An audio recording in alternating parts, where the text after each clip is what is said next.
প্রিয় আলিম 2025 সালের পরীক্ষার্থীরা, ইউনিক অনলাইন ক্লাসের পক্ষ থেকে সবাইকে স্বাগত জানাচ্ছি। আজকে আলোচনা করব বাংলা দ্বিতীয় পত্রের 100% কমন সাজেশন নিয়ে। দেখে নাও বাংলা দ্বিতীয় পত্রের মানবন্টন। অবশ্যই এটা সবার থেকে জানা উচিত। এখানে আছে বাংলা ব্যাকরণ থাকবে 30 নাম্বার, বাংলা উচ্চারণ ও নিয়ম 2টি থেকে 1টি 5 নাম্বার, বাংলা বানানের নিয়ম 2টি থেকে 1টি, সেখানেও 5 নাম্বার থাকবে। বাংলা ভাষার ব্যাকরণ শব্দ শ্রেণী 2টি থেকে 1টি উত্তর করতে হবে 5 নাম্বার, বাংলা শব্দ গঠন উপসর্গ ও সমাস 2টি থেকে 1টি, সেখানেও থাকবে 5 নাম্বার, বাক্যতত্ত্ব 2টি থেকে 1টি, সেখানেও মার্ক থাকবে 5। বাংলা ভাষার শুদ্ধ প্রয়োগ ও অপ্রপ্রয়োগ 2টি থেকে 1টি, সেখানেও 5 মার্ক থাকবে। নির্মিত অংশ থাকবে 70 নাম্বার, পারিভাষিক শব্দ 10টি, ইংরেজি থেকে বাংলা 10 নাম্বার, দিনলিপি প্রতিবেদন 2টি থেকে 1টি উত্তর করতে হবে, নাম্বার মার্ক থাকবে 10। বৈদ্যুতিক চিঠি, ইমেল, আবেদনপত্র এগুলো থাকবে একটা করে থাকবে, এখানে হবে 10। সারাংশ সারমর্ম পাপ সম্প্রসারণ 2টি থেকে 1টি আসতে পারে 10 নাম্বার, সংলাপ বা খুদে গল্প রচনা 2টি থেকে 1টি, সেখানে 10 নাম্বার, প্রবন্ধ রচনা 5টি থেকে 1টি 20 নাম্বার। ব্যাকরণ অংশ কী কী থাকবে? বাংলা উচ্চারণের নিয়ম, বাংলা উচ্চারণের নিয়ম 2টি থেকে 1টি করতে হবে 5 নাম্বার। সেখানে দেখো খুব গুরুত্বপূর্ণ কতগুলো প্রশ্ন। উচ্চারণ রীতি কাকে বলে? বিশুদ্ধ উচ্চারণ প্রয়োজন কেন আলোচনা করো। এগুলো ভালো করে দেখে নিবে। উচ্চারণ রীতি কাকে বলে? বাংলা উচ্চারণের যে কোনো 5টি সূত্র উদাহরণ সহ লেখো। উদাহরণ সহ বফলা উচ্চারণের 5টি নিয়ম লেখো। বাংলা ভাষায় মফলা উচ্চারণের 5টি নিয়ম উদাহরণ সহ লেখো। বাংলা অধ্বনি উচ্চারণের 5টি নিয়ম উদাহরণ সহ লেখো। অথবা নিম্নলিখিত শব্দগুলো বাংলা উচ্চারণ লেখো। এই উচ্চারণগুলো নিয়ে একটা ক্লাস হবে পরবর্তীতে। সেই ক্লাসটার জন্য তোমরা সবাই আমাদের unique online class YouTube channel subscribe করবে এবং আমাদের যে unique online class Facebook page আছে সেখানে সবাই ফলো দিয়ে সাথে থাকবে। তখন এই ক্লাসগুলো তোমরা অবশ্যই সবার আগে পেয়ে যাবে। এখন দেখো বাংলা বানানোর নিয়ম 2টি থেকে 1টি আসবে, সেখানে মার্ক থাকবে 5। দেখো বাংলা বানানে ইকার ব্যবহারের 5টি নিয়ম উদাহরণ সহ লেখো। বাংলা একাডেমি প্রণীত অতচ্ছম শব্দের যে কোনো 5টি বানানের নিয়ম উদাহরণ সহ আলোচনা করো। নত্যবিধান কাকে বলে? নত্যবিধানের 5টি নিয়ম লেখো। সত্যবিধান বলতে কি বোঝায়? সত্যবিধানের 5টি নিয়ম লেখো। বাংলা ভাষায় বিদেশি শব্দ লেখার 5টি নিয়ম উদাহরণ সহ লেখো। এগুলো খুবই ইম্পর্ট্যান্ট, এগুলো ভালো করে তোমরা সবাই এগুলো পড়ে নিবে এবং এগুলো ভালো করে দেখবে। অথবা নিম্নলিখিত শব্দগুলোর বানান শুদ্ধ করে লেখো। এগুলো সবগুলো একটা ক্লাস হবে, শুদ্ধ বানান আর অনুবাদ এগুলো সবগুলো নিয়ে ক্লাস হবে। আমাদের ফেসবুক পেজ এবং ইউটিউব চ্যানেলে এগুলো পেয়ে যাবে। বাংলা ভাষা ব্যাকরণিক শব্দ শ্রেণী দেখো 2টি থেকে 1টি আসবে, সেখানেও মার্ক থাকবে 5। বিশেষ্য পদ কাকে বলে? উদাহরণ সহ বিশেষ্য পদের শ্রেণী বিভাগ আলোচনা করো। সর্বনাম পদ কাকে বলে? সর্বনাম পদের শ্রেণী বিভাগ উদাহরণ সহ লেখো। আবেগ শব্দ কাকে বলে? উদাহরণ সহ এর শ্রেণী বিভাগ আলোচনা করো। যোজক কাকে বলে? যোজক কত প্রকার ও কী কী উদাহরণ সহ লেখো। অথবা নিম্নরেখ যে কোনো 5টি শব্দের ব্যাকরণিক শ্রেণী নির্দেশ করো। এগুলো প্রায় এসে থাকে, এগুলো ভালো করে দেখে নিবে। এগুলো তোমাদের যে বাংলা ব্যাকরণ বই আছে, যে ব্যাকরণ বই আছে সেখানে এগুলো স্পষ্ট লেখা আছে। এগুলো বুঝলে অনেক সহজ। সবাইকে এখান থেকে 5 নাম্বার অবশ্যই পেতে হবে। আমার সোনার বাংলায় আমি তোমায় ভালোবাসি, এগুলো যে নিম্ন শব্দ আছে সেগুলো ব্যাকরণিক শব্দ শ্রেণী তোমাকে কী করতে হবে? নির্দেশ করতে হবে। মোদের গর্ব মোদের আশা মরি বাংলা ভাষা, এখানে মোদের এটা কোন ব্যাকরণিক শব্দ নির্দেশ করেছে এটা লিখতে হবে। রবীন্দ্রনাথ তো আর 2জন নয়। আরেকটা আছে কারণ ছাড়া কার্য হয় না, এই ছাড়া সেখানে কি ব্যাকরণিক নির্দেশ করেছে এটা লিখতে হবে। যেমন কর্ম তেমন ফল। বা আমাদের দল খেলায় জিতেছে। আমাদের সমাজ আর ওদের সমাজ একরকম নয়। তিনি হু হু করে হেঁচে উঠলেন। বাংলা শব্দগুলো দেখো উপসর্গ ও সমাজ থেকে যে কোনো 2টি থেকে 1টির উত্তর করতে হবে। উৎপত্তিগত দিক থেকে বাংলা শব্দ কত প্রকার ও কী কী উদাহরণ সহ আলোচনা করো। তারপর উপসর্গ কাকে বলে, এটি কত প্রকার ও কী কী উদাহরণ সহ লেখো। উপসর্গের সংজ্ঞা দাও, বাংলা শব্দকোষে উপসর্গের ভূমিকা প্রয়োজনীয়তা আলোচনা করো। অথবা বৃহৎ বাক্য সহ সমাজ নির্ণয় করতে হবে। এগুলো সব আমাদের ক্লাসে পেয়ে যাবে, আমাদের ইউনিক অনলাইন ক্লাসের ইউটিউব চ্যানেলে এগুলো সবগুলো পাবে। 5 নম্বর বাক্যতত্ত্ব 2টি থেকে 1টি। সেখানে মার্ক থাকবে ফার্স্ট, কোনো সার্থক বাক্যের মধ্যে কি কি গুণ রয়েছে। সরল, জটিল ও যৌগিক বাক্যের মধ্যে পার্থক্য নির্ণয় করো।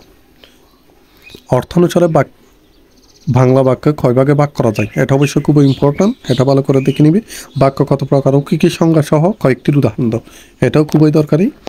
অথবা নিচের বাক্যগুলোকে নির্দেশ অনুযায়ী রূপান্তর করো, যেটা বলছে সেটাই করতে হবে। আশেপাশে কোনো শব্দ নেই, এটাও অস্তিবাচক নির্ণয় করতে হবে।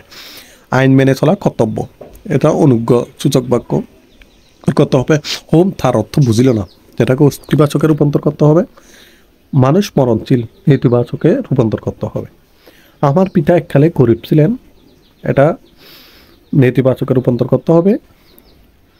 পড়াশোনা করো নচেত ভবিষ্যৎ অন্ধকার, জটিল বাক্যে রূপান্তর করতে হবে।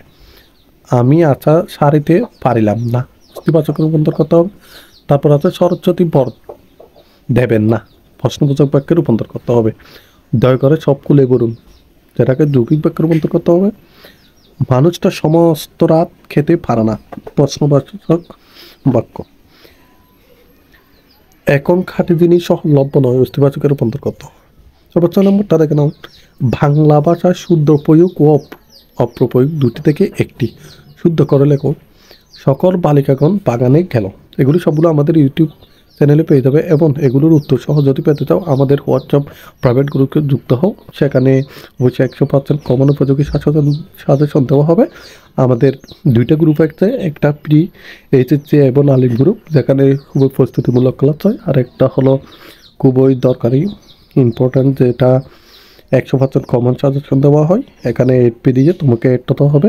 যদি এড হতে দাও তাহলে আমাদের যে স্ক্রিনে নাম্বার দেওয়া আছে সেখানে হোয়াটসঅ্যাপ নম্বরে তোমরা মেসেজ দিতে পারো। 2 নম্বর হচ্ছে আমার কথাই শেষ পর্যন্ত প্রমাণ হলো। আমার কথাই শেষ পর্যন্ত প্রমাণ হলো। আজকাল বানানের ব্যাপারে সকল ছাত্ররাই মনোযোগী, এটা বলতে শুদ্ধ করতে হবে। ক্ষমায় মহৎ লক্ষণ, সংসার সুখে হয় রমণীর গুণে, এগুলো সবগুলো শুদ্ধ করতে হবে। তিনি আরোগ্য হয়েছেন। একটা গোপনীয় কথা বলি, আমি সাক্ষী দিব না। পারিভাষিক শব্দ 10টি ইংরেজি থেকে বাংলা করতে হবে। এই শব্দগুলো সবগুলো ক্লাস নেওয়া হবে। তারপর দিনলিপি বা প্রতিবেদন দেখো, 2টি থেকে 1টি। খুবই গুরুত্বপূর্ণ কতগুলো দিনলিপি প্রতিবেদন, সবাই ভালো করে এগুলো দেখে নিবে। তোমার মাদ্রাসায় গ্রন্থকারের বর্ণনা দিয়ে একটি প্রতিবেদন তৈরি করো। যানজট একটি ভয়াবহ সমস্যা, এই শিরোনামে একটি প্রতিবেদন রচনা করো। তোমার প্রতিষ্ঠানে বিজয় দিবস বা স্বাধীনতা দিবস, জাতীয় দিবস উদযাপনের বর্ণনা দিয়ে একটি প্রতিবেদন রচনা করো। তোমার দেখা 21শে বইমেলা সম্পর্কে একটি প্রতিবেদন তৈরি করো। তোমার মাদ্রাসার শিক্ষার পরিবেশ সম্পর্কে একটি প্রতিবেদন তৈরি করো। 9 নম্বরটা দেখে নাও, বৈদ্যুতিক চিঠি, ইমেল বা আবেদনপত্র 2টি থেকে 1টি, সেখানে মার্ক থাকবে 10। বৈদ্যুতিক চিঠি দেখো, নিয়মিত পড়াশোনা করার পরামর্শ দিয়ে তুমি তোমার ছোট ভাইকে একটি বৈদ্যুতিক চিঠি লিখো। আলিম পরীক্ষার প্রস্তুতির কথা জানিয়ে মাকে ইমেল করো। পরীক্ষার কৃতিত্ব প্রদর্শনের জন্য ছোট ভাইকে অভিনন্দন জানিয়ে একটি ইমেল বার্তা লিখো। বিজয় দিবস বা স্বাধীনতা দিবস উদযাপনকে আমন্ত্রণ জানিয়ে বন্ধুকে একটি ইমেল করো। এখন দেখো সারাংশ, সারমর্ম, ভাব সম্প্রসারণ, সেখানে নম্বর থাকবে 10। তো দেখো আজকের দুনিয়াটা কোনো সন্দেহ থাকে না, জাতি শুধু বাইরের সাহিত্যিকদের, এগুলো ভালো করে দেখে নিবে। কিছু হয় মর্যাদা, সারমর্ম, সারাংশ। মানুষের মূল্য কোথায়, চরিত্র, মানুষের মনুষ্যত্ব, জ্ঞান দেখে নিবে। সারমর্ম দেখো, বহুদিন ধরে বহু ক্রস দূরে সবারে বাসিব ভালো, নদী কবু পান নাহি করে, বিশ্বজোড়া ফাঁসালাম সবার আমি ছাত্র, এটা ধন্য যদি আসে আসুক, লজ্জা কিবা তাহে, মরিতে চাহি না আমি সুন্দর ভুবনে, এগুলো সবগুলো সারমর্ম। এখন খুদে গল্প রচনা সংলাপ দেব। আসন্ন পরীক্ষার প্রস্তুতি সম্পর্কে 2 বন্ধুর মধ্যে সংলাপ রচনা করো। বইমেলা দিয়ে 2 বন্ধুর মধ্যে সংলাপ রচনা করো। মাদকাসক্তির কুফল, ও প্রতিকার সম্পর্কে দুই বন্ধুর মধ্যে সংলাপ রচনা করো। নিরক্ষরতা দূরীকরণ সম্পর্কে দুই বন্ধুর মধ্যে একটি সংলাপ রচনা করো। বা 1971 সালে মহান মুক্তিযুদ্ধ নিয়ে দুই বন্ধুর মধ্যে সংলাপ রচনা করো। সবাই সংবাদ সংলাপ আন্তর্জাতিক মাতৃভাষা দিবসের গুরুত্ব নিয়ে একটি সংলাপ রচনা করো। কুদে কুদে গল্প রচনাগুলো একতাই বল, মাতৃসেবা, বিপদে বন্ধুর পরিচয়, লোভে ভাব, ফাপে মৃত্যু। প্রবন্ধ রচনা দেখে নাও। 5টি থেকে একটি, যে কোনো রচনা 5টি থেকে একটি উত্তর করতে হবে, সেখানে 20 নম্বর, কিন্তু রচনা অবশ্যই সবার থেকে লিখতে হবে, এখানে না হয় 20 নম্বর চলে যাবে, কারো A+ আসবে না। ইসলামে নারীর মর্যাদা, ইসলাম ও মানব কল্যাণ, দেশ ও জাতি গঠনে ছাত্র সমাজের ভূমিকা, আধুনিক সভ্যতা, বিজ্ঞানের অবদান ও মানব কল্যাণের বিজ্ঞান। এগুলো সবাই দেখে নেবে, ইনশাল্লাহ এখান থেকেই পরীক্ষায় আসতে পারে। খুবই ইম্পর্ট্যান্ট কতগুলো। এখানে তোমরা যদি ইম্পর্ট্যান্ট পেতে চাও, 100% সাজেশন পেতে চাও, তাহলে আমাদের আলিম বা HSC গ্রুপে তোমরা অ্যাড হতে পারো। সবার জন্য শুভকামনা রইল। ধন্যবাদ। আসসালামু আলাইকুম।